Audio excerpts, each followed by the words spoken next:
Hello, everyone. Welcome to Election Page Training 2025.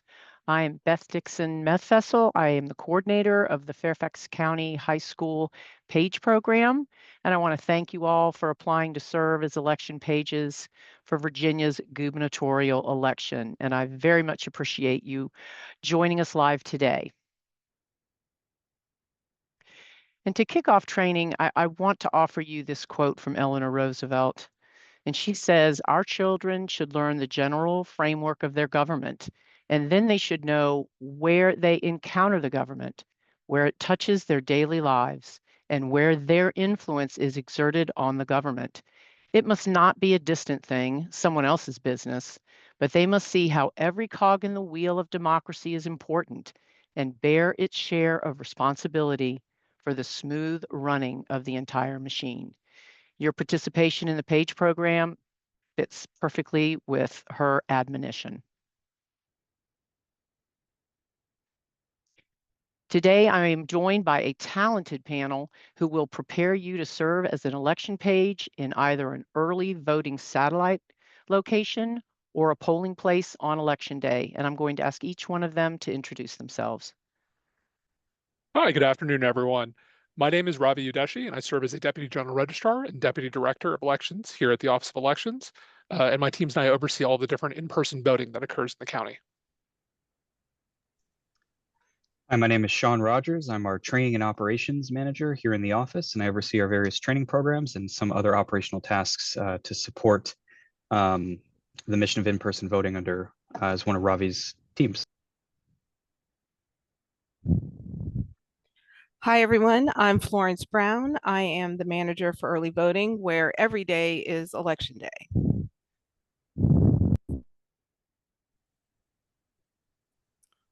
Hi, everyone. My name is Arash Sataishi. I am the election officer manager. My team and I work to staff the precincts for election day.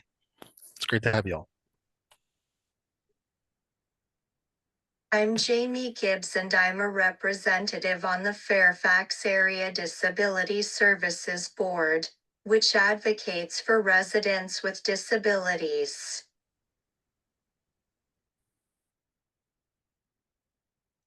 I hope the training today will be fun and interactive.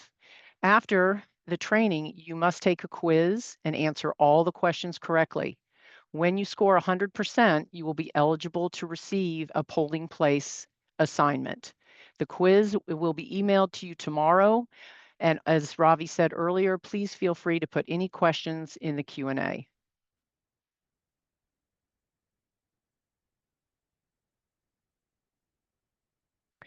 Did you know that if you are 16 years old, you can pre-register to vote? And if you will be 18 on or before November 4th, 2025, you can register to vote in the November general election. The QR code that you see on the screen will take you to the Citizens Portal of the state's website.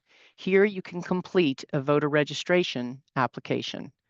The deadline for registration is October 24th, but if you do miss the deadline, you can complete a same-day registration at a voter satellite office or at your home precinct on election day. The Citizens Portal will also help you find your polling place.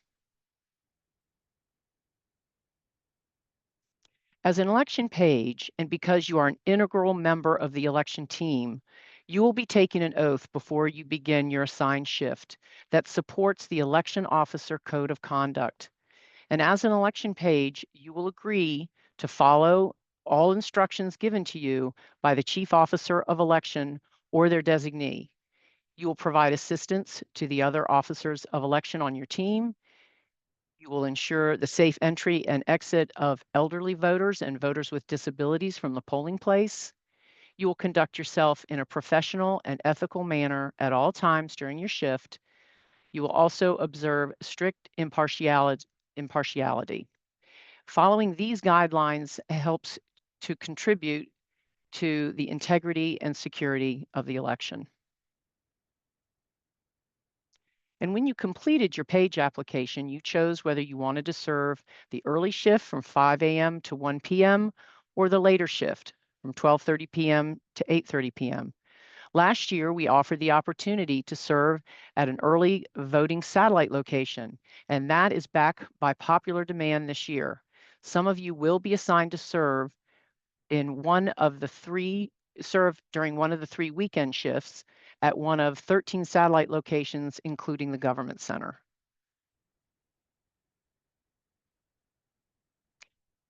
So this is a map of Fairfax County, and you can see by the clusters of green pins on the slide that many of you share the same home precinct, especially from the southeastern part of the county and also from that middle part of the county. We plan to assign one page for each shift on election day, and this means that many of you will not be serving in your home precinct on election day. However, our assignment team here will do their very best to place you as close to your home precinct as possible.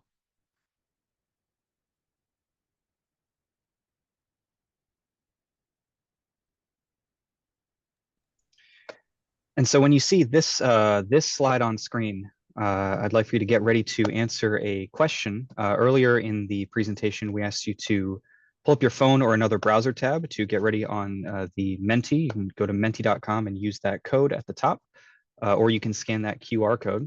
If you follow along on your other device here, we're going to use a couple of quick practice runs so you can kind of get the feel of it and see how we're going to be including some interactivity as we proceed through the rest of this presentation, and then we'll get a little bit fun with it. It's kind of like Kahoot or other similar classroom style pop quiz platforms that you may or may not already be familiar with.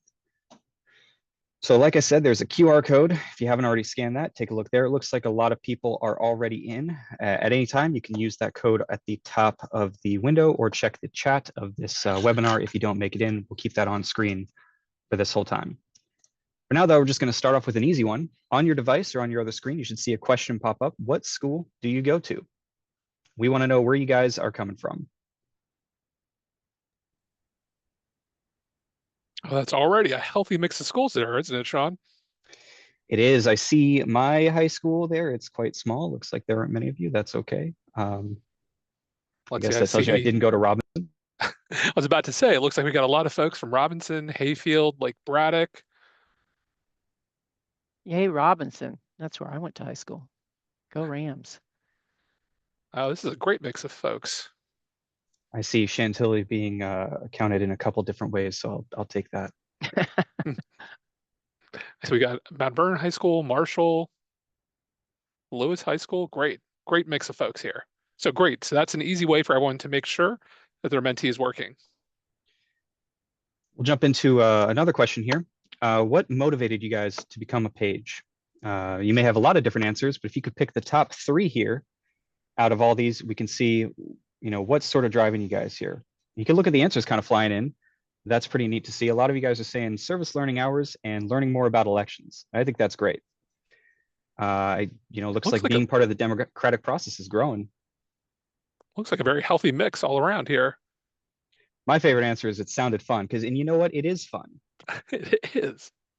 I think these are all great answers. And I can tell you, we really value a lot of them here working in the office. We'll jump into some another question here asking how much you guys know about Fairfax County. If you guys are going to be pages in our precincts, let's get some preliminary knowledge checks here. How many precincts do we have here in Fairfax County? On your device, you can see a slider. If you set it to your guess of how many precincts and hit submit, we can see your guess here on screen. A precinct, by the way, for those of you who don't know, is the smallest jurisdictional unit when it comes to the voting process. Essentially, it determines, it's a small group of you and those near you, and you and everybody in your precinct go to the same polling place on election day to cast your vote. Can we give them a hint, Sean? So Fairfax County is the largest county in Virginia, or about 3 times the size of the next largest county. That's true. That may bias some of the answers. For those of you who are guessing, it looks like 5 or 10 precincts there. That might apply to Fairfax City, where Sean used to work. Sean, they have how many precincts? 6 precincts. 6 precincts. It looks like most people have answered. How does that compare to Fairfax County, Sean? So we actually have 265 precincts here in Fairfax County. We, as Ravi said, we're the largest locality, the largest jurisdiction in the state of Virginia, representing a significant portion of the state. I believe we have over twice as many precincts as the next largest county or city here in the state. Ravi, what are we nationally, in the top 20 or 30, something like that? Yeah, give or take the top 30. So Fairfax County is not only the largest county in Virginia, but it's also one of the largest election jurisdictions nationwide. So we will try to get you guys into your home precinct so you don't have a significant travel distance. But as you saw on that prior slide, that may not always be possible if we're trying to balance across all of our precincts here in the county. And our last, we're going to jump into another style of question here. These are going to be for points, right? Scored questions. After these questions, when you see this style of screen pop up, we'll see a leaderboard. You're going to get points for A, both the correct answer, and B, the time with which you answer. So the faster you answer, the more points you'll get, but you have to have the right answer. So we'll jump in with this here. I'll open up this quiz, and the question is, give or take, how many registered voters are in Fairfax County? You'll have 15 seconds to answer. Like we said, faster answer will get you more points, but it's important that it's the correct answer.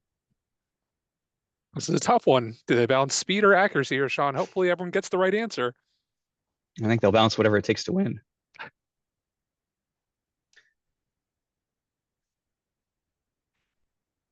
Looks like go ahead. No, it looks like we have those 33 of you who are going to be getting points for this round got it right. We have about 800,000 registered voters here in Fairfax County. We have over 1 million residents, about 1.2 million, but of course, not all of them are going to be registered voters. That number is 800,000. And those 800,000 voters are spread out across those 265 precincts, each of which can have anywhere from, a couple hundred voters, 500 voters or so, and up to several thousand. So the size of your precinct and the size of the facility can vary all across the county. It's a big county, a very diverse county with different communities and different populations.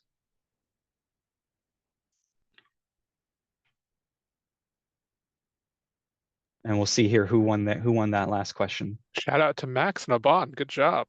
Max and Abon are in first place right now, tied for first. We'll see if they can hang on to that first place, because as you just saw, there are going to be 9 total questions here. So it's anyone's game at this point. But for right now, Ravi, I think I'm turning it over to you here to talk about what our pages need to do to get ready for the election. Yes, there's so much to do and to be excited about to serve as a high school page. So let's jump right into it.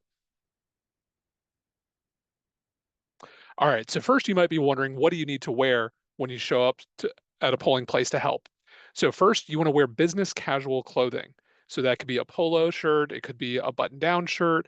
For women, it could be a nice dress, but something in general in the business casual. You don't want to show up in a ratty t-shirt with holes or something. So you don't want to wear shorts, you don't want to wear sweats, no t-shirts in general. Just make sure it's something that's business casual. You can absolutely wear comfortable shoes. And so what I always suggest is, a nice shirt, a clean pair of jeans, and comfortable shoes, because you are going to be there for a long time. You may be moving around a lot, you'll be standing a lot. So clean business casual attire with comfortable shoes is great. In terms of what can be on your clothing, be aware that you are welcome to wear patriotic attire. If you want to wear clothes that are red, white, and blue, that's okay. What is not okay is political attire. So that might be clothing that advocates for a certain party or candidate. You can't show up with a t-shirt that says, "Here's who I want to win the election." That's a rule that applies to all the staff in the polling place, including the election officers that are working there as well. So again, patriotic attire, okay. Political attire, not okay. So what do you need to bring with you to the polling place? Well, keep in mind, election officers and pages, once you show up to serve at a polling place, you're not allowed to leave. So you want to make sure you bring everything you need with you for your shift. So that includes any food that you may need, snacks, drinks. I like to bring 2 water bottles with me. If you have any medicine that you need to take during your shift, make sure to bring that with you. Excuse me. You also want to bring layers of clothing, because polling places, regardless of what the weather is outside, may run hot or cold inside depending on the air conditioning and the heating. So you may want to bring a sweatshirt or a jacket in case it's cold, and just to be ready for anything that may come up in that way. And also, a jacket or sweater is very handy when you go outside to assist curbside voters. because there'll be times when an election officer may ask you to come outside because certain voters are allowed to vote from outside the building. So just in general, make sure to bring clothing that's comfortable and to bring the food, snacks, drinks, and medicine that you need for your shift. Now, when you begin your shift, make sure to check in with your chief election officer. That's the first thing that you should do. The chief election officer is the person who is in charge of that polling place. They work together with the assistant chief officer and with the other election officers there as a team, but the chief election officer is the person from whom you're going to take your directions. When you check in with them at the beginning of your shift, they're going to ask you to sign the oath form, and you can see an image of that oath form on your screen. There's a oath that you'll read through. Your chief will print and sign their name at the top of the oath form, and they'll ask you to print your name and sign towards the bottom of the form, check off the shift that you're working, and then at the end of the day, they will write an evaluation of your performance for that day. So you want to make sure that you're following their directions, listening to the things they ask you to do, and just in general, be a good election page. Also, they're going to give you a name badge to wear, and to make sure to wear your name badge throughout the day as you're serving as a page at your assigned polling place.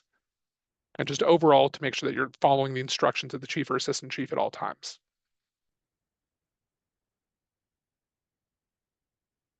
All right, now let's go into some information about the things you might see or do in your polling place.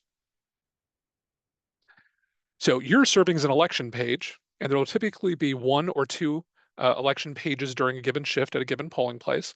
But who are all the other people in the polling place? Well, first you're going to have the chief and the assistant chief. They work together as a team to manage the overall polling place. And their job is to handle all the non-routine voter situations.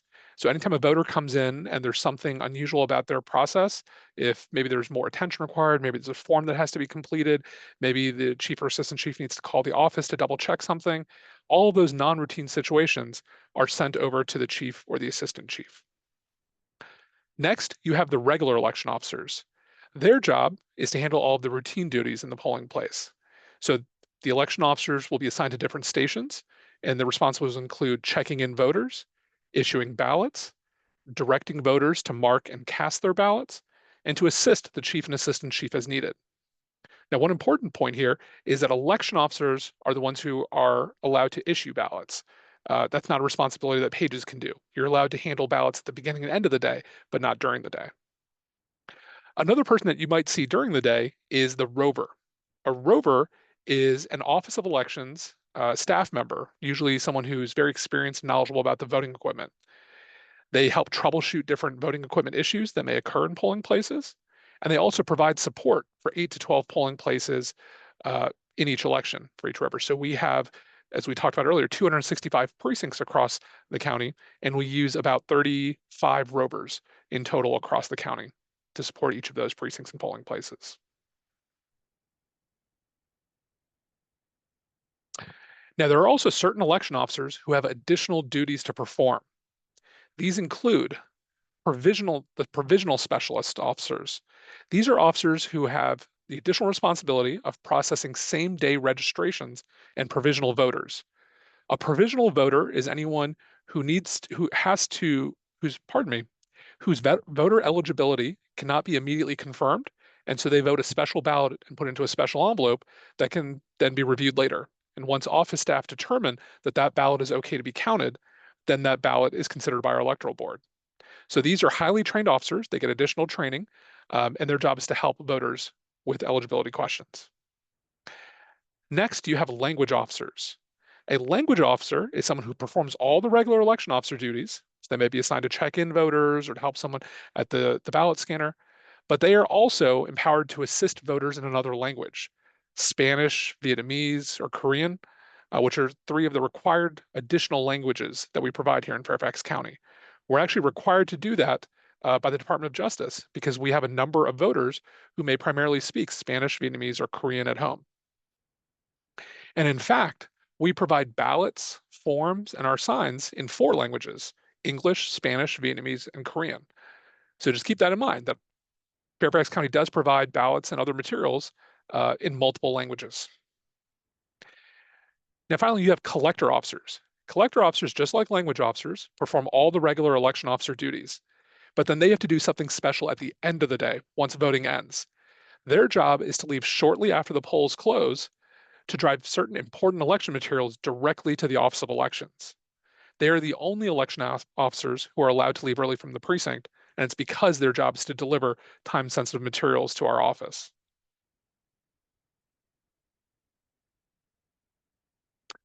All right, next you may have some visitors who visit your polling place on election day or during early voting. That includes the Fairfax County Electoral Board. The Electoral Board is composed of 3 members who represent the 2 major parties in Virginia, and they may come to visit your polling place. They're basically my boss's boss. You may have candidates. So candidates who appear on the ballot have the option of visiting a polling place for up to about 10 minutes at a time. The one you may see at many polling places, at many of your polling places, are authorized representatives, also known as poll watchers. So authorized representatives are individuals who represent a political party on the ballot or an independent candidate on the ballot. So for example, in this election, we have some Democratic candidates, we have some Republican candidates. So you may have authorized representatives who represent the Democratic Party or Republican Party who want to be at the polling place to observe the voting process. Authorized representatives are a welcome and legal part of the process. And so just don't be surprised if you see someone sitting near the check-in table just watching what's going on. You may also have campaign workers. These are usually individuals who work for a party or candidate, and they like to be outside the polling place handing out sample ballots or flyers to voters as they come in.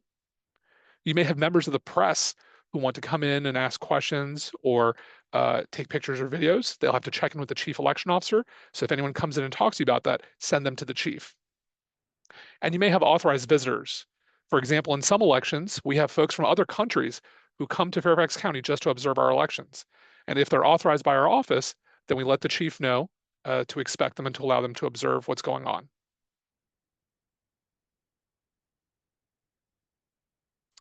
All right, next, let's talk about what's going on outside the polling place. So remember, at in each precinct, you have a voting room. So that might be the gym or the cafeteria at a school. You also have the overall building, right? So let's say it's a high school. But 40 feet from the entrance to that building that's used by voters, there's what's known as a prohibited area. So this is set in law by the Code of Virginia, that there is a 40-foot prohibited area. So in every direction, starting 40 feet from the entrance to the building, there are certain activities that are prohibited. That includes campaigning, loitering, electioneering, even things like bake sales are not permitted in that area. What is allowed, excuse me, is for you as the page, for example, to post signs and posters as directed by the chief.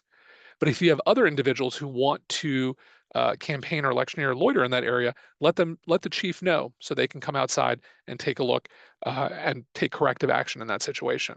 Because again, those are activities that are not permitted within 40 feet. If it's more than 40 feet away, that's okay. So the most common instance we see is that there are individuals who have bake sales that they're running. As long as they're more than 40 feet away from the entrance, that's okay.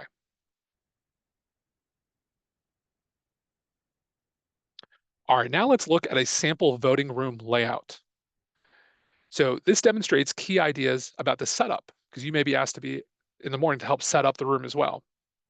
You'll notice that there's different stations throughout the room, and that the stations are oriented so voters can move in a circular fashion around the room without crossing over or between each other's path of travel. So let's kind of walk around the room here. First, you see the entrance at the bottom of your screen. That's where a voter may come in.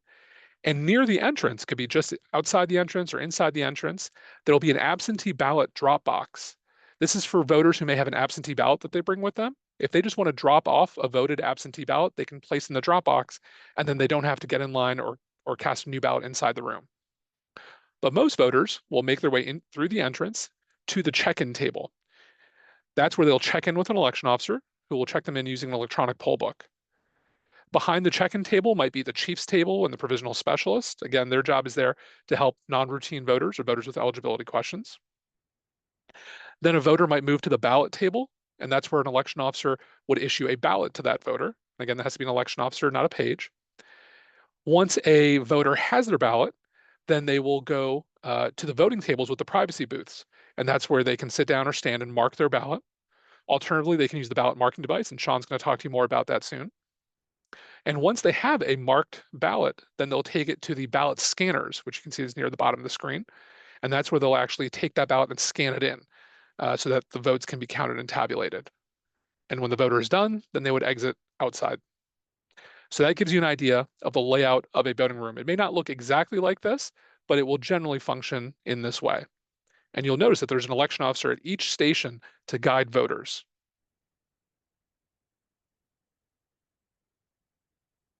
All right, with that, let me turn over to Sean to take you through the voting equipment. Thanks, Ravi. So going through that voting room sample, that example voting room layout, we see a number of different places where we have equipment. We have a lot of equipment when it comes to elections here in Fairfax County. I'm going to give you all an overview of what these different types of equipment are. Firstly, we have our e-poll books or our electronic poll books. These are at the check-in station. So when a voter enters the polling place and they first stop is once they make it past the greeter, they get to the check-in station where they have to present their acceptable form of ID and be found on the list of registered voters so they can be checked in as being eligible to vote and as receiving their credit for having voted. You may be wondering, what even is a poll book? Back in the day, there used to be printed out lists of registered voters where we would tick off who has shown up to vote. Nowadays, it's all electronic. So you can think of this as an electronic list of registered voters that contains the entire county. After Election Day, these voters receive their credit for having voted, so they can see in their voter record that, yes, indeed, they did vote in this election. And they'll present like I said, they'll present their ID at the check-in station to get checked in.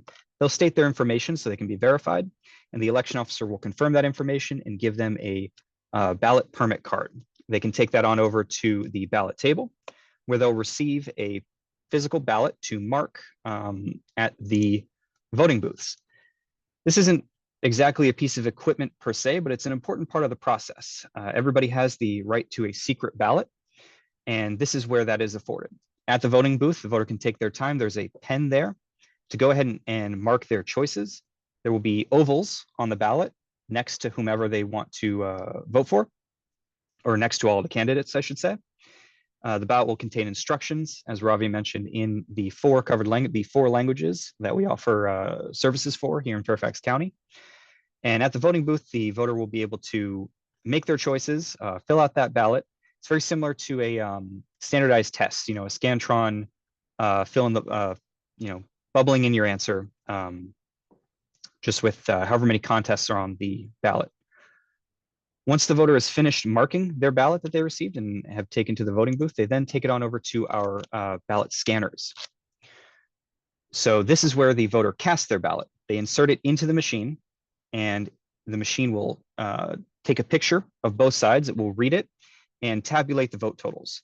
At the end of the day, it will be able to print out a report of the vote totals for each candidate for that precinct throughout the day. And it will also have that information on the USB flash drives that Ravi mentioned the collector officers will be bringing back to the Office of Elections so we can start reporting election results. I want to say that the e-poll books, the electronic poll books that we just talked about, and the ballot scanners will be staffed and operated by election officers. So you as election pages should know what equipment is in the precinct, but you will be not allowed to check in voters at the e-poll book, to sit at the e-poll book table and check in voters, to assist at the ballot scanner. You can help set up voting equipment near the beginning of the day, but you cannot operate the voting equipment throughout the day. And the other piece of voting equipment I want to mention, and the same rules apply for this, is the ballot marking device. This should be positioned relatively near the voting booths. And what this is a machine that the voter can use to interact with and mark a paper ballot to take on over to the ballot scanner. You can think of it as basically a big pen, maybe a big expensive pen, but it's got a touch screen and a keypad so the voter can interact with the ballot. It has the ballot in the 4 languages that we offer services for here in Fairfax County. It can present the text of the ballot or do the audio of the ballot in those 4 languages. It's also got a couple of other accessibility settings to help with voters who may have difficulty with the paper ballot.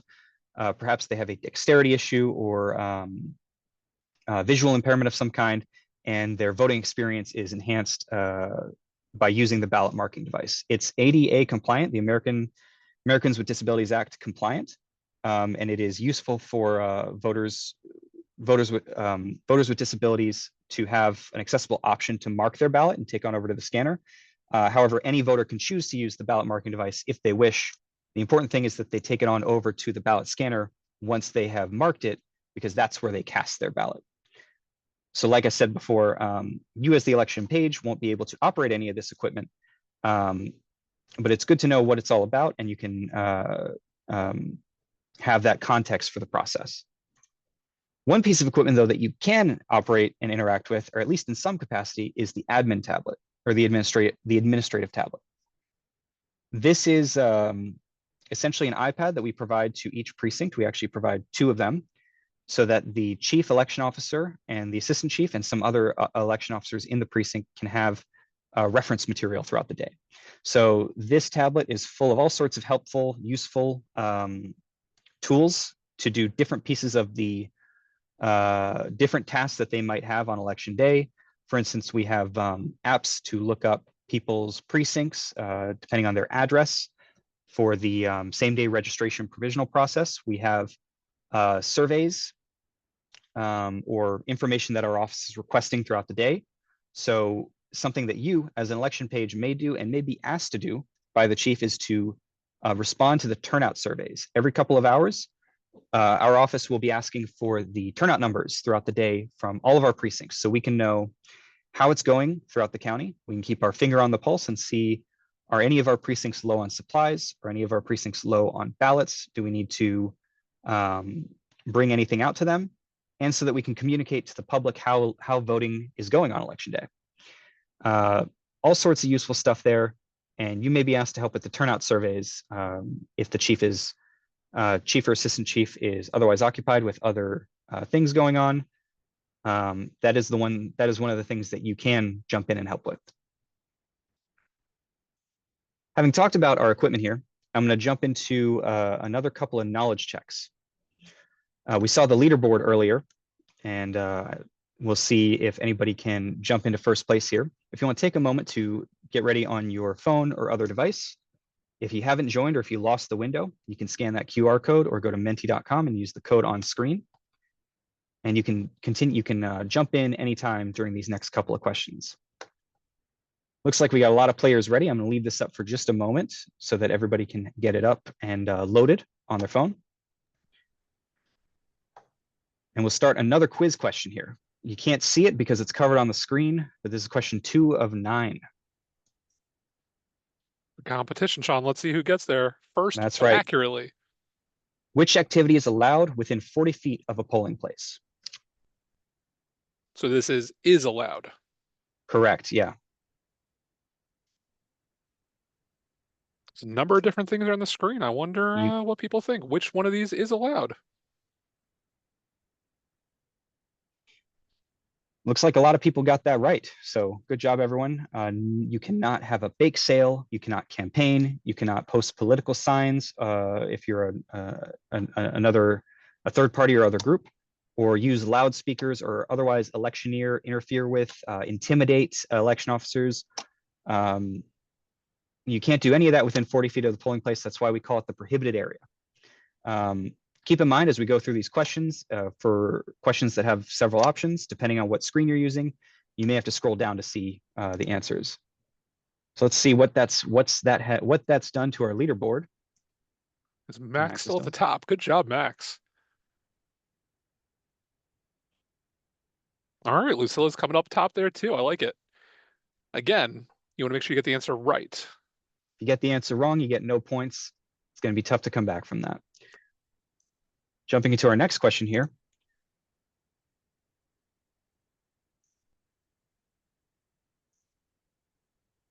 Oh, give me 1 second here. Sorry about that. Jumping into our next question here. On which machine do voters cast their ballot? So think about the different pieces of equipment that we talked about earlier. One of those we haven't even talked about yet, the ballot on demand. I'll give you a quick hint. That one's used during early voting. Might not be that one.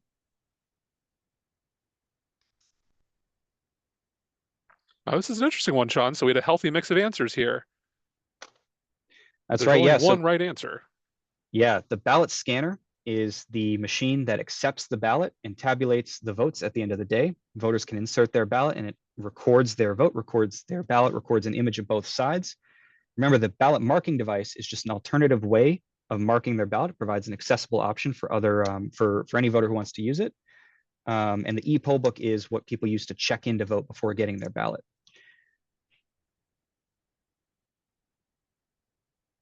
Oh, I think we've had a reshuffling of our leaderboard here. Let's see. Sorry, Max. Oh, Abad, good job. I like the court, Marcus. Oh, Krish was the fastest one on this one. Great job. Shout out to Eli, Tori, Claire. We'll give All you right. another question here. This one, if you're paying attention, you shouldn't have a huge issue with that, but tough for me to say because I'm on the other end of it here. Which machine is used only for early voting? I think you may have given him a hint on the previous question, Sean. I gave you a hint on the previous question, and keep in mind, we've talked about 3 pieces of equipment here and not 4.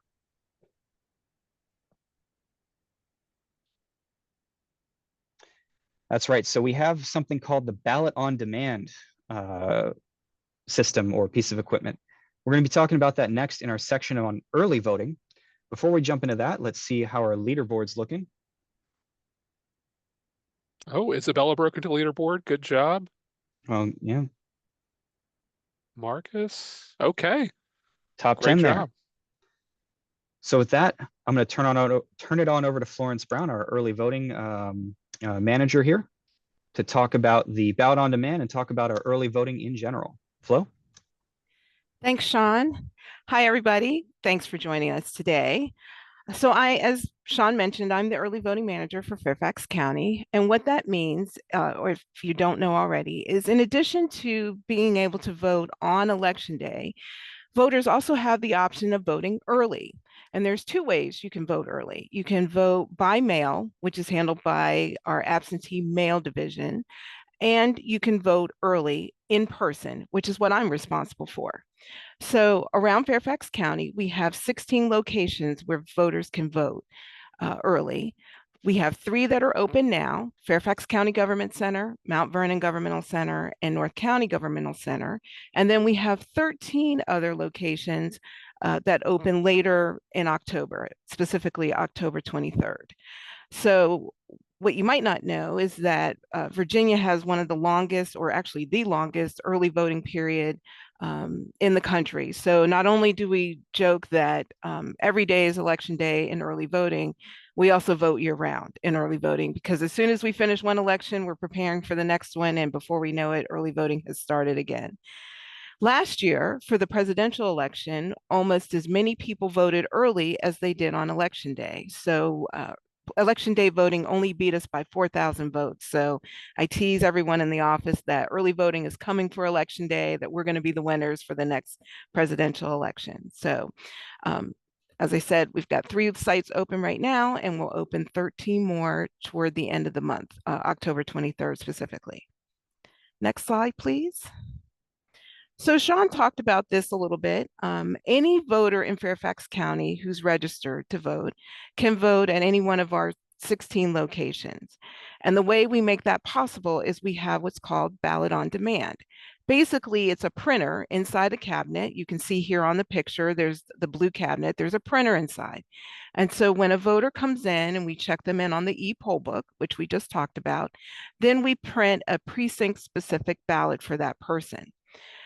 When you work in a precinct on election day, you'll notice that they only have one ballot, and that's the one for that precinct. But because anyone can vote in any one of our early voting locations, we have to have all the ballots available. And what we don't want to do is have a bunch of different boxes with all these different ballots, and we have to shuffle through. We tried that once. Wasn't a lot of fun. So what we've done instead is gone to the ballot on demand system, where we can print the voter's ballot right there on the spot.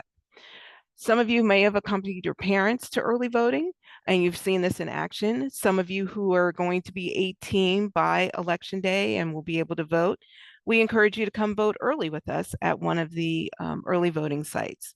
And you saw all the different locations on the map. One of the things that we also do in early voting is we use an MIT model to determine how many printers we should have at a location. Some of our locations are a little bit busier than others. For example, at McLean or West Springfield, those are some of our top locations.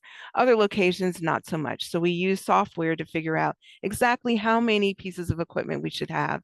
So that way we can make sure we service the most number of voters quickly and efficiently. Next slide, please. So for early voting, we have two days that we will have pages, Saturday, October 25th, and on Sunday, October 26th. We have different hours. So on Saturday, we are all working from the voting location is open from 9 a.m. to 5 p.m. So the workday is basically 8:30 to 5:30. And on Sunday, we are open from 1 p.m. to 5 p.m. So the workday is 12:30 to 5:30. So we get you home in time to watch the 8 o'clock football game, or at least the second half of the 4 o'clock game, which is what I'm going to be counting on. But we usually have very high turnout on those days, especially Saturday. So it'll be a busy day. We'll keep you busy for sure. One thing that we're definitely looking for at our early voting locations are any pages that are bilingual.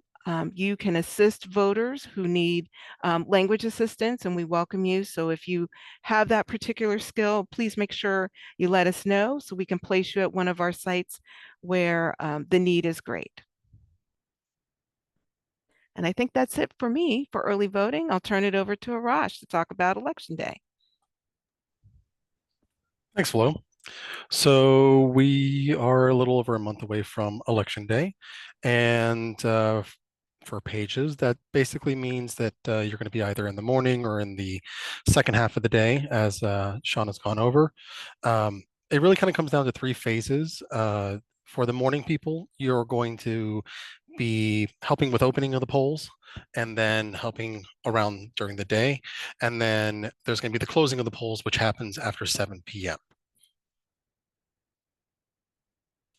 So as I said, 5 a.m., that is the time that everyone is expected to show up, including pages.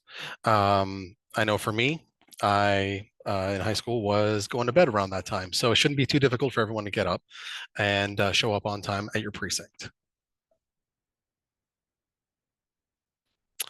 So after showing up at 5, you are going to coordinate with your chief and assistant chief, where they are going to give you any number of tasks that you are able to assist with. There are going to be signs that need to be posted inside and outside the precinct. There are going to be the unmarked ballots that we were mentioning that you can help with counting to prepare for the day.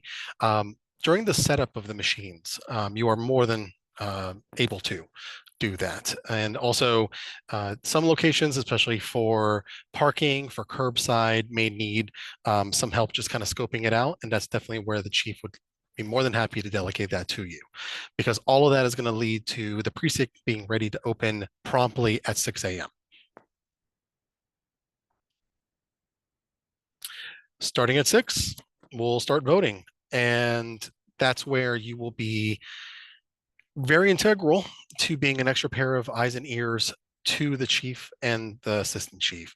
If you notice anything like the signs that were put up that it may have fallen down, if you notice that canvassers or anyone else outside the 40-foot line is starting to kind of encroach and come in, you can notify the chief on that. We don't want you to necessarily feel like you have to step up to do any of that, but that is where you are going to be notifying the chief so that they can address it. In this instance, there is going to be a little page on the day of, you can always review it, that goes over what as a page you have as your requirements and responsibilities. But to kind of go over a couple of the really important ones for that, they are going to be, as a greeter, welcoming voters as they enter, making sure to remind them to have their ID ready while they're waiting in line. And while they're also waiting, we're going to have sample ballots as well as instructions that you are very welcome to be able to help point out to people. Lines might start to kind of get a little bit mixed up. You're able to help with that. And there are going to be some locations that are co-located, meaning that it is a big enough precinct number of voters that they have in one building, two different precincts. Sometimes it's one's in a gymnasium and one's in another room. Voters can sometimes show up at the wrong one, and people like yourselves are going to be very, very helpful to people like that to make sure they get to the right location to vote. For those of you who have listed secondary language as something you are comfortable speaking and assisting others, that is somewhere that the chief would love to have you. We do have language officers working as election officers, but it's always helpful to have someone extra. If there are any voters that are needing assistance after checking with them, that is also somewhere that you are able to pitch in. There's going to be a little bit more about voters with disabilities that Jamie's going to go into. And there is a voter count worksheet. There's a picture of it right here on the screen. Every 2 hours, the chief can delegate that to you to keep tallies. And that's a very important thing for us to know throughout the day to then check.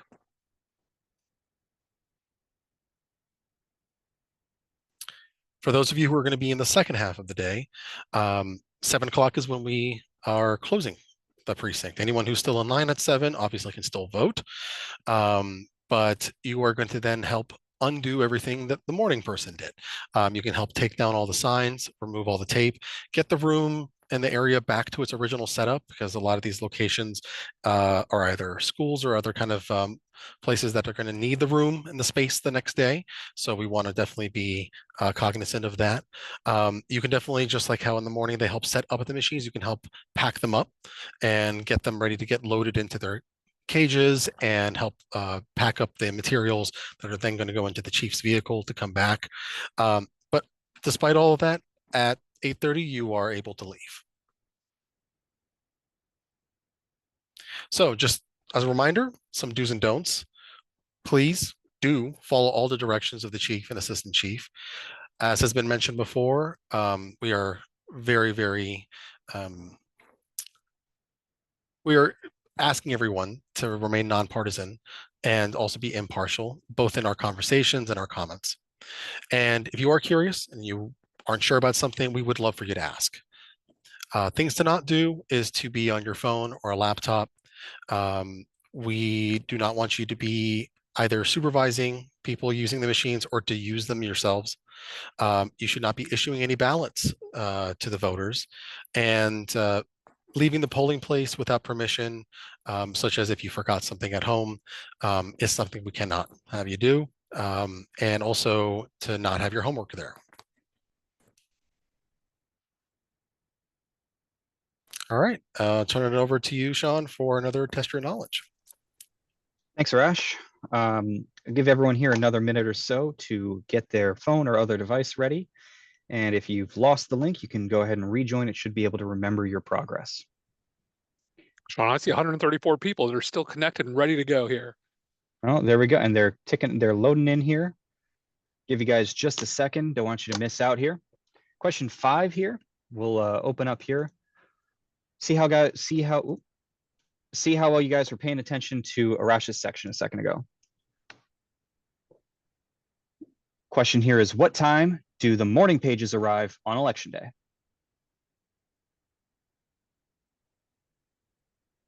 Answers are flying in here. You have 15 seconds for this one.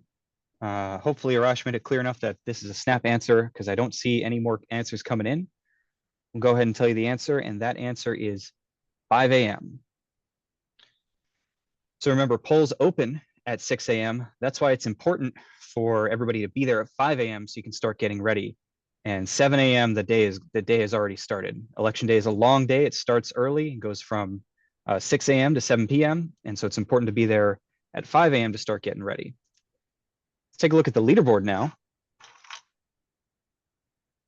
Okay, Oh, Sebastian Hill breaking into the leaderboard. Good job. Oh, is it almost everyone tied? It's very, very close. A Bond still holding the top spot. Good job. Max has fallen. That's okay. That's good for a Bond. That's good. That's I see Marcus creeping up there too. Let's see. It's not always about who's at the top. If you're in the leaderboard, you're doing great. That's true. So this is an unscored question here.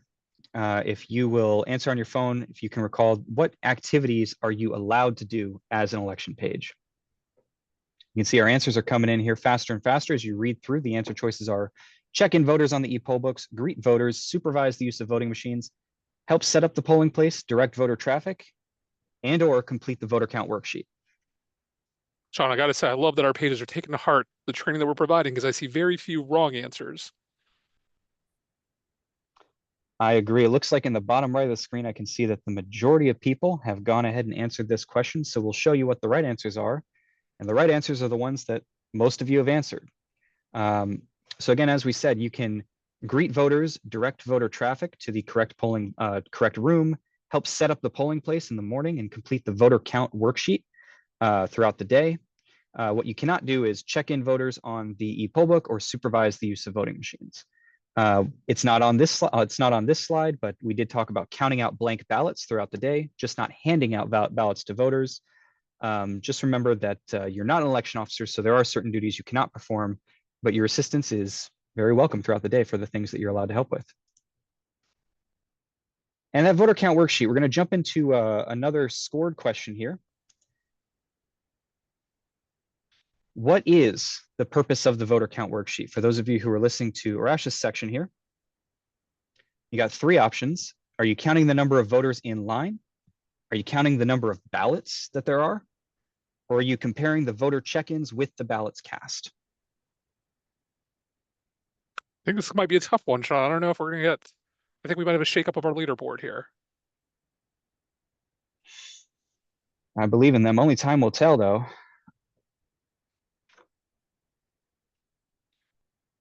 Looks like the majority of you did get that right. The purpose is to compare the check-ins with the ballots cast. That voter count worksheet is very important to the precinct. It helps them stay on track throughout the day and make sure they understand what's going on. You know, comparing that the voters being checked in is the same number as the voters casting their ballots. Those should always keep to be the same number, and that worksheet just helps stay on top of that. So throughout the day, periodically, every 2 hours or so, the chief or assistant chief may ask you to collect those numbers from the e-poll books and the ballot scanners.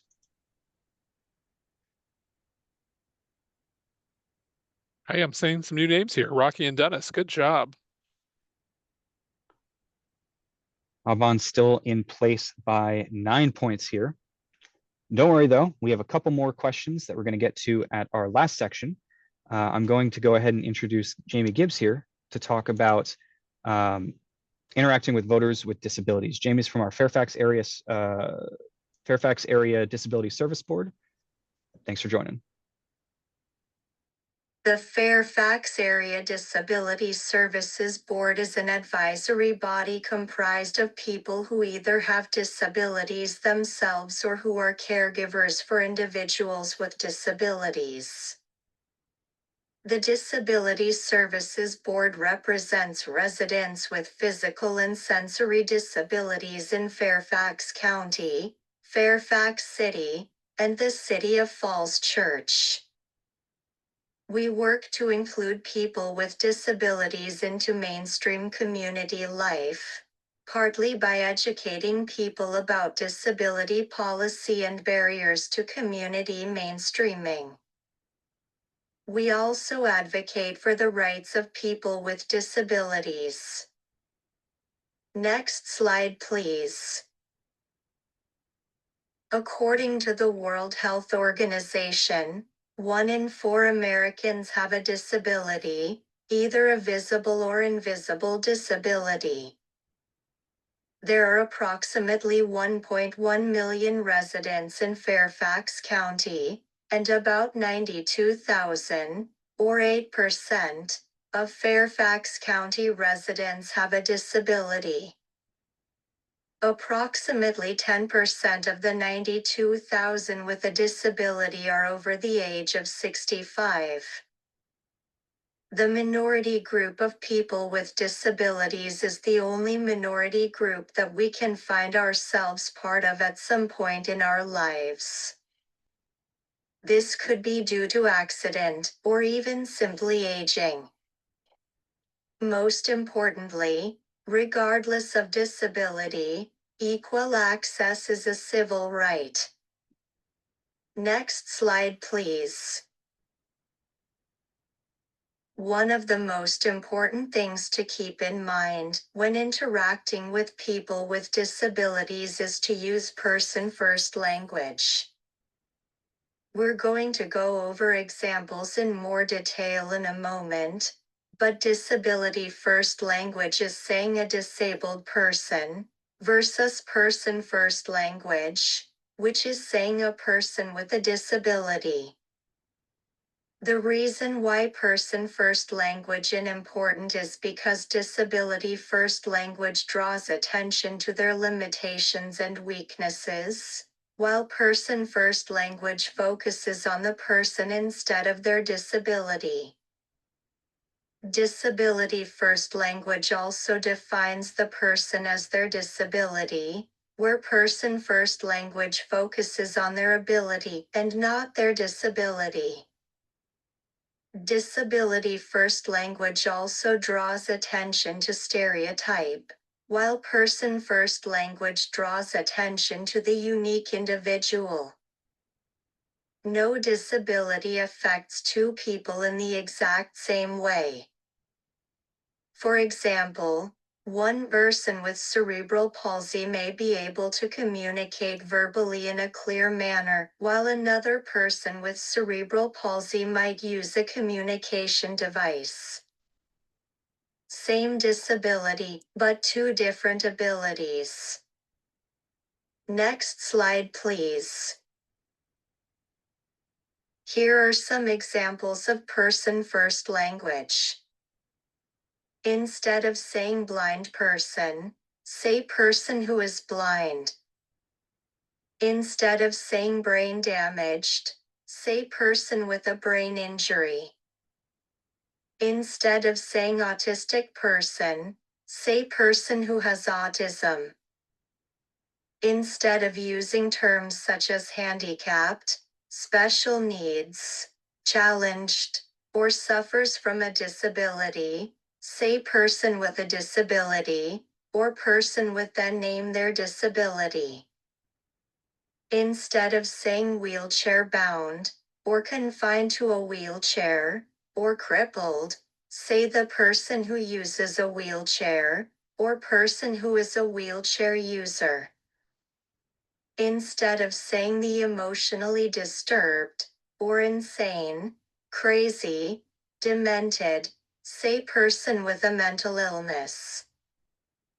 And, when you are referring to a person without a disability compared to a person with a disability, instead of saying a normal person or a healthy person, say a person without a disability.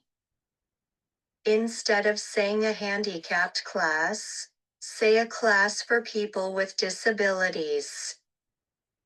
When you're referring to environmental spaces for people with disabilities, instead of saying disabled or handicapped parking or bathroom, and so on, say accessible parking, or accessible bathroom.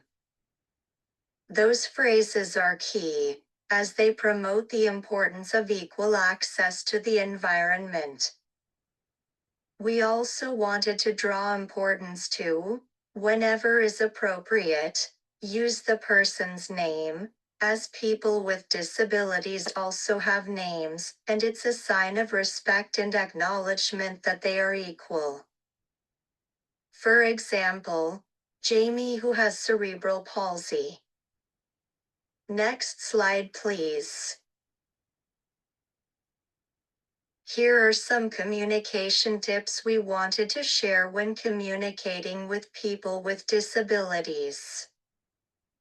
Firstly, use person-first language, just because it's respectful. Always, always, always ask before you help. Independence and being able to make their own choices is really important to people with disabilities. Be respectful of their independence, and ask if they would like help. And if they accept, follow the individual's lead. It's also important to address the individual with a disability, and not their companion or interpreter. This includes maintaining eye contact with the individual when they are communicating to you.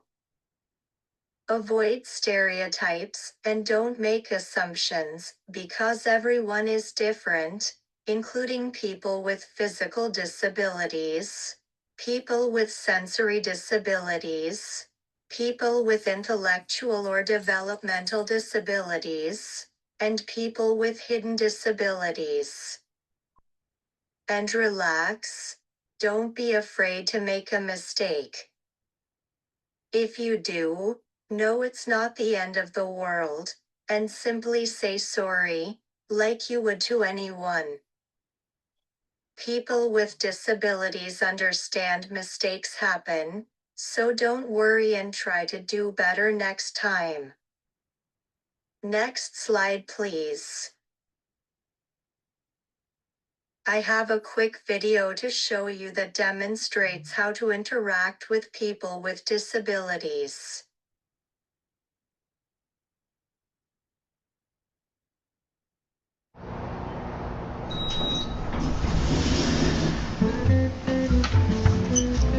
Good morning, Bob. Morning there, big man. Morning, Alice! There's no need to be awkward. Poor Bob. Like so many of us, he just doesn't know how to interact with people with disabilities. It's pretty easy, really. People with disabilities are people first. We need the same things that every person needs, like respect. Good morning, everyone. Attention! Okay. Maybe we need to be more specific. The easiest way to show respect is to focus on the person, not the disability. It's okay. You'll get the hang of it. One easy way to focus on the person is to watch the person signing and not their interpreter. Or their companion. It's really cool that you'd like to help, but do us both a favor and please ask me first. What you think might be helping? I got you. Wait, ah! Oh no, might actually not. If you'd like to offer me help, let me hold on to your elbow. Don't take mine. Hey, would you like to take my arm? Sure. Assistive devices help us to live our lives. They're really important and really personal.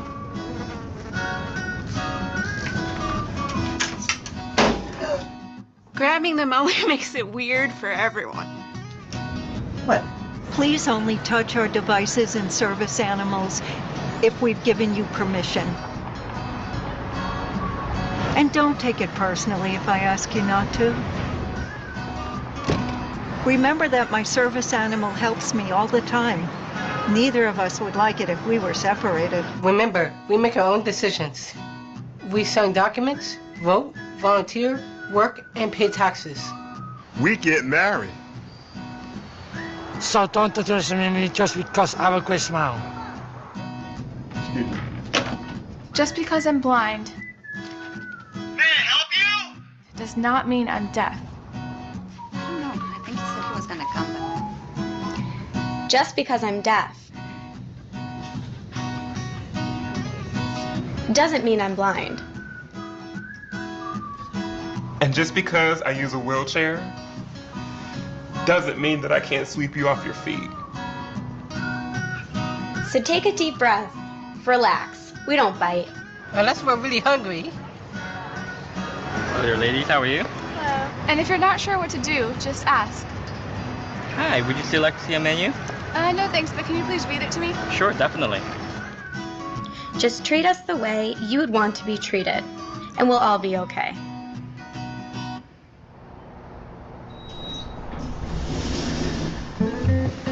Good morning. Good morning. Good morning, Alice. Right. Awkward no more. Nice job, Bob. Go forth and be human. There's no need to be awkward.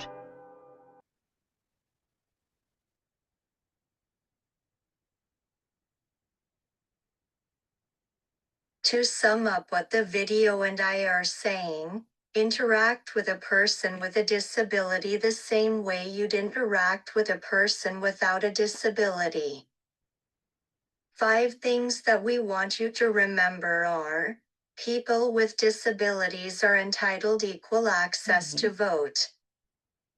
It's always important to see the person and not his or her disability. It is okay to ask if an individual needs assistance, and if they accept assistance, then follow their lead. And remember that disabilities are a natural part of life. You may proceed to the next slide.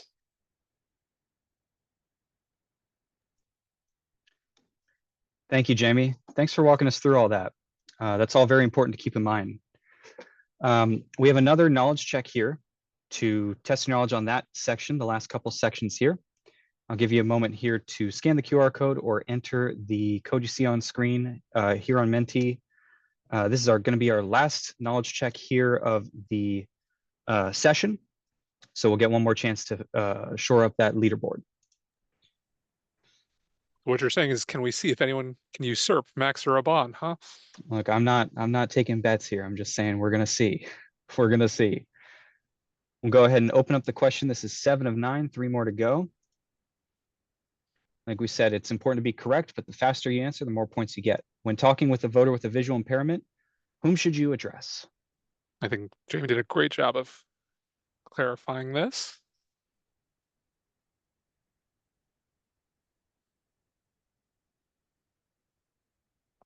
And it looks like our answers bear that out.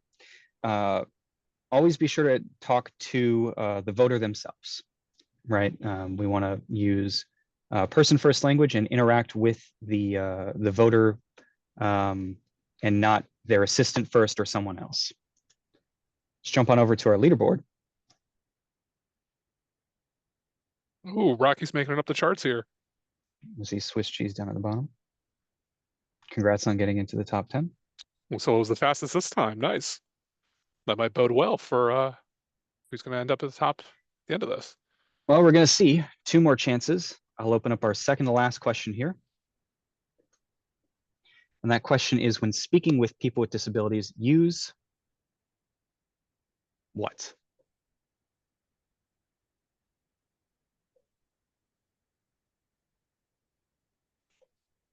Let's see, on my screen, I took 0.66 seconds to respond. Let's see if someone can beat me, because I still have not made it onto the leaderboard, Sean. Well, what's more important to me is that everyone got that right, more or true. less. I want to use person first language to make sure everybody doesn't feel otherized or like they're not being seen.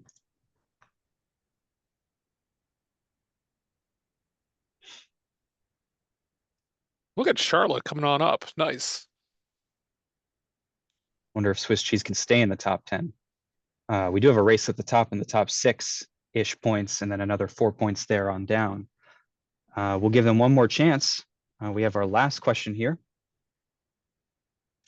I'll go ahead and open this one on up here. Last question, question 9, for all the marbles.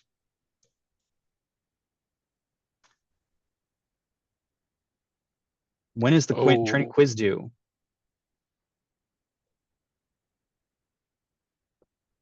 So I believe this has been in different emails. It was on your application form when you signed up. Hopefully everyone remembers the answer to this one. This one we've said somewhere to you before. It looks like you were paying attention. It is due Sunday, October 5th. That is, I believe, this coming Sunday. So today you're either watching live or you're watching a recording. We will be sending out that quiz tomorrow.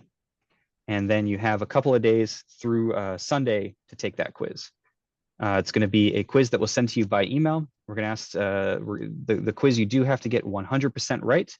You can retake it if needed, but it is a 100% completion quiz before we can proceed with giving you an assignment.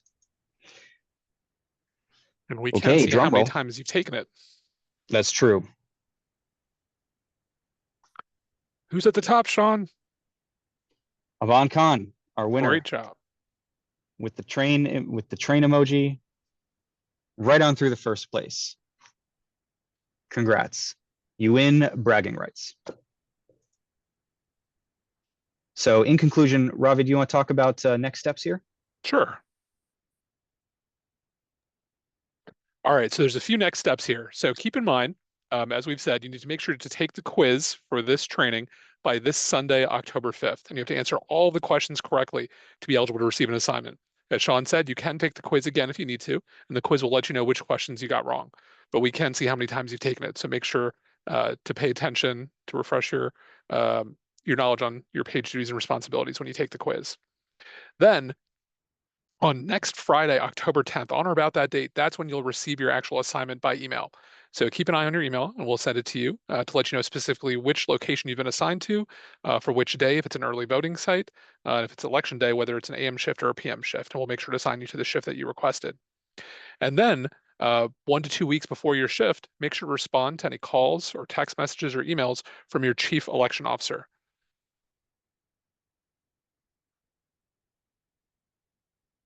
All right. So now if you have any questions that we don't answer here today, you're welcome to email us at electionpages@fairfaxcounty.gov. But we do know that some of you have submitted questions with us here today, and we're going to take some time to go through them. I believe the first question we received is for Jamie. Jamie, the question that we have for you here, let me pull it back up on my screen, is someone asked, if I want to learn more about the Fairfax Area Disability Services Board, attend a meeting or volunteer, where can I find more information? So Jamie, if you have some information for that student, that would be great. Okay. Sure.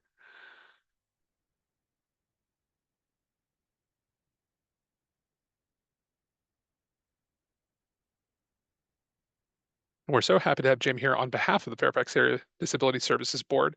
That's always my favorite part of the page training.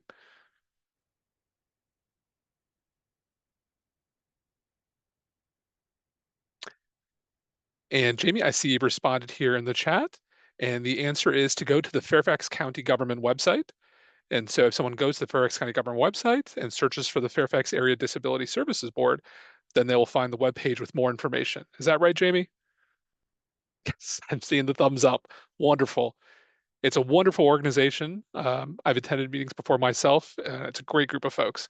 And so thank you to that student and for anyone who'd like to help with the Disability Services Board. I see our next questions. We have a couple questions for Beth. So Beth, our first question is, someone asked, I guess it's a combination of questions. People are wondering, can they wear hoodies, jeans, cargo pants, sweatshirts, sweatpants, t-shirts, shoes, sneakers? What do they need to know about what's okay to wear and what's not okay? Okay, instead of going through each one of those items, I'm going to say this. You need to dress like you are going to a job interview or a college interview or even a wedding. So if you would wear any of those things to those events, then that is, or if you wouldn't wear any of those, then you shouldn't wear those to serve as an election page.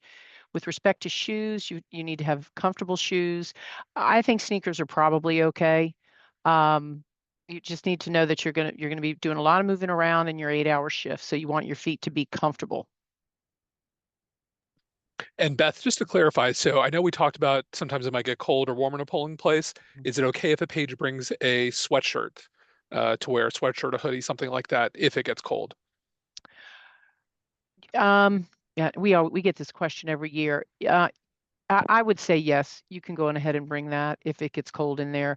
Just remember from the training that be very careful about what your sweatshirt says.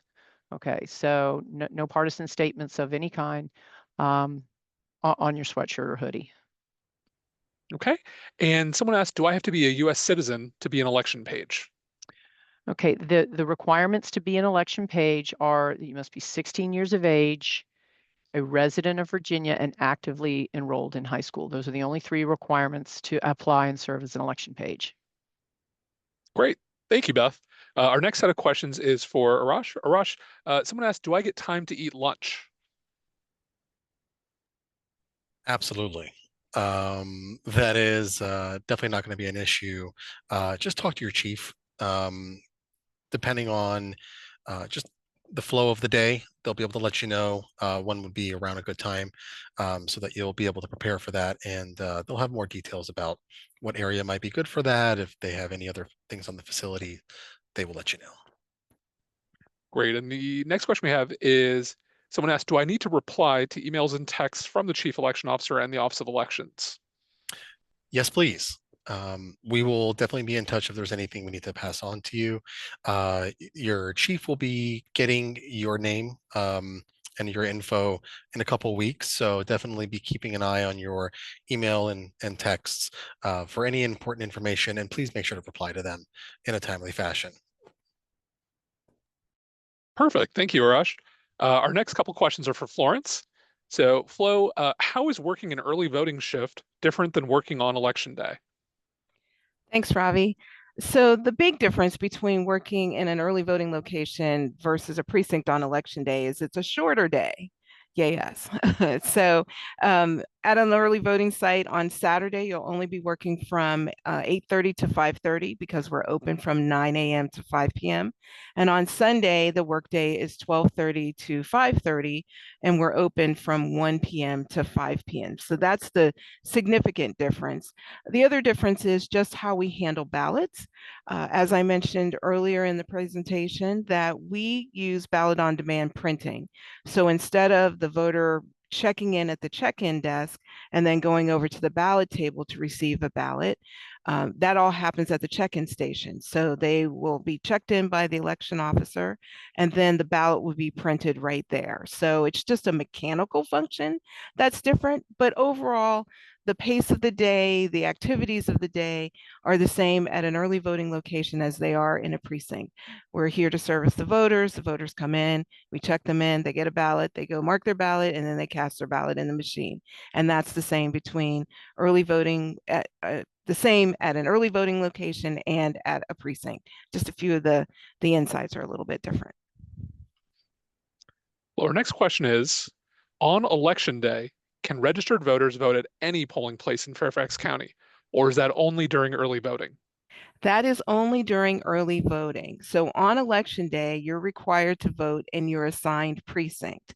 And you want to make sure, so you may not be assigned to your assigned precinct on election day, which is why we encourage pages and election officers to vote early, because you can vote at any one of our early voting locations. But on election day, you have to vote in your assigned precinct. Perfect. Thank you so much, Flo. I see a couple questions here that I'll take care of. The next question is, if I'm 18 by election day, can I vote as a page in my assigned precinct, or do I need to vote early or in an alternative polling place? So as Flo just said, during early voting, you can vote anywhere, any of our 16 early voting locations. But on election day, you can only vote at your registered precinct. And because of the number of page applications we have, it's unlikely you're going to be assigned to your registered voting precinct. So we strongly encourage everyone to vote early. That's what we tell all of our election officers as well. Someone asked, could I be assigned to both an early voting site and on election day? Yes, that is a possibility if there are enough shifts to go around, and if that's something that you asked for in your application form. Someone asked, can I wear headphones or earbuds to listen to music? Can I check my phone? It's a great question, because the answer to both of those is no. When you're there as a high school page, your job is to support the election officers and the voters at that polling place, and that should be your focus. This is a gubernatorial election. It's going to be a high turnout, busy election. There's going to be plenty for you to do. So keep your phones away. Don't put on headphones or earbuds or AirPods. Focus on the work that's there to do. Sean, I have a couple questions for you. What do we do if we need to use the bathroom during our shift? Good question, and great question to ask. Better to know than not know, right? Just let your chief or assistant chief know if you have to take a break, go to the restroom, anything like that, so you're not leaving whatever station or wherever you were in the room unattended, and so that they know that you're taking a short break. That's just fine. We want you to be able to take breaks throughout the day, especially for things like that. Just let someone know before you do so. That shouldn't be an issue at all. And they'll also be able to point out where the facilities are in whatever polling place you're in. Hopefully they'll go over that all during your meeting when you check in. Sean, can someone ask, can they still change their shift from afternoon to morning? Great question. That should still be possible. We just ask that you let us know ASAP. you can email us at electionpages@fairfaxcounty.gov. I'm going to go ahead and put that here in the chat. Send us an email for that or any questions like that. We can take a look at that and make any changes if you need. Just send us an email with that sort of thing. Yeah, that should be fine. Sean, I saw another question come into the chat. Are pages always going to be assigned to their base school? Oh, that's a great question. The answer is not necessarily, and in fact, not likely. We have a lot of schools who have a lot of applicants, and we have a big county. As we mentioned, we have 265 precincts. Some of them are co-located, so we have about over 230 facilities that we're trying to staff with one or two election pages. So there's a good chance you won't be at your school that you attend. We'll try to get you close to where you live, close to home where we can, so you don't have to travel too far.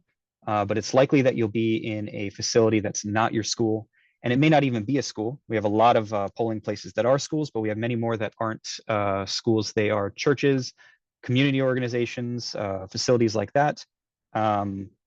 If you are at your school, that's great for you, but I wouldn't count on it.